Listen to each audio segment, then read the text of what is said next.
مردان والا زما आवाज درځوله یرینا زمون سره روایت د پښتانه زمون نره بادره خور مریم نواز راغلی دا استقبال وکړه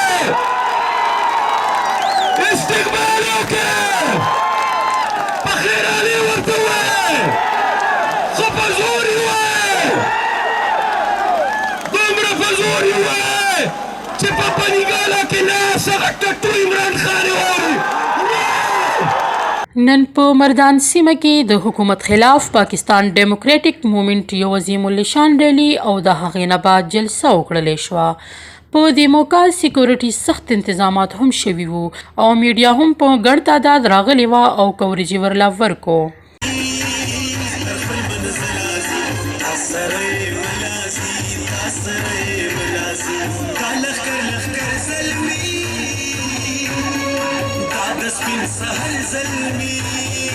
پی ډی ایم جلسه کې د ټولو پارټو سره تعلق لرونکي کارکنان هم په ګڼ شمېر موجود وو او په لاسو کې یې جنډې نیولې وې او نارې یې وهلې.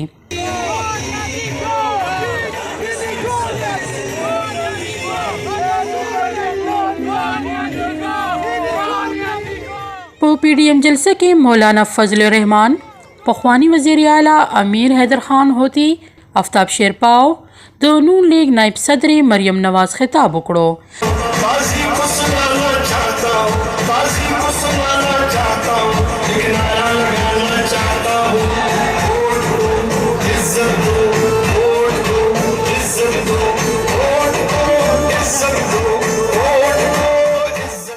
حکومت وایي چې جلوس ناکامه شو،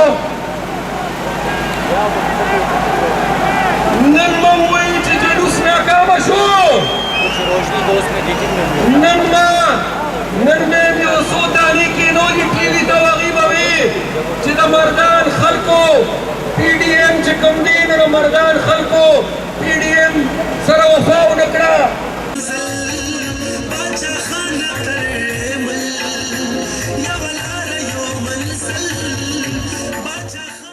होती मेरा भाई है, बहुत अच्छा भाई है मेरा अमीर हैदर खान होती साहब. और ये जो मियाँ साहब खड़े ये मेरे बहुत मोहतरम बुजुर्ग हैं. और आज एएनपी ने जिस तरह मर्दान में अपनी बहन और बेटी का इस्तकबाल किया, जिस तरह मेरी गाड़ी के साथ साथ मर्दान की गलियों में सड़कों में मेरी इज्जत अफजाई की, मरियम नवाज शरीफ आपकी तहे दिल से शुक्रगुजार है. बाजी को सुनाना चाहता हूँ, बाजी को सुनाना चाहता हूँ, लेकिन नारा लगाना चाहता हूँ. वोट दो, इज्जत दो, वोट दो, इज्जत दो, वोट दो, इज्जत दो, वोट दो, इज्जत. अल्लाह د عوامو دغه سمندر چې په کوم طرف روان ده ان شاء الله د اسلام آباد گند به پاکوي. د قیدینو وینا و چې عمران خان پرون خپله نااهلي منلې ده. وایي چې تیارۍ نه بغیر حکومت ته راتلل نه دي پکار. ولس نن د عمران خان کور ته د تلو دپاره راوتي دي او ډیر زر به یې کور ته ورسي. د نون لیگ نائب صدر مریم وینا وه چې عمران خان حکومت نشي چلولی نو بیا ولې اقتدار ته راتلو، نور به دا نااهله حکومت نشي چلیدی.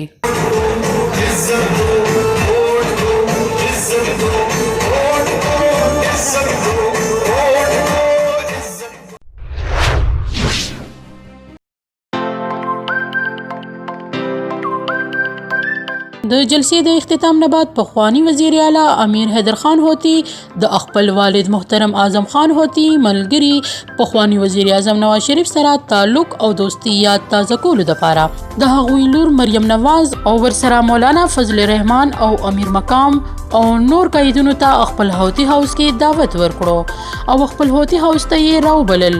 د یو خوندور ډینر پروګرام یې ورله وکړو.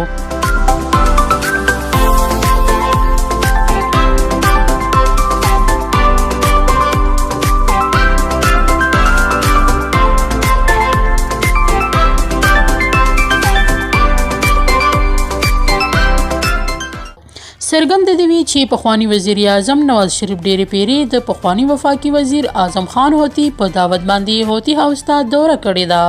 نو نن هغه یاد تازه کولو دپاره 10 کاله پس اعظم خان هوتی فرزند امیر حیدر خان هوتی د پخوانی وزیر اعظم نواز شریف لور مریم نواز ته هوتی هاوس کې دعوت ورکړو او ډیر په ښه شان او شوکت سره یې ورله استقبال وکړو. آخر کې ټولو قیدینو سره نون لیگ نائب صدر مریم نواز پخوانی وزیر اعلی امیر حیدر خان هوتی ته شکریه ادا کړه.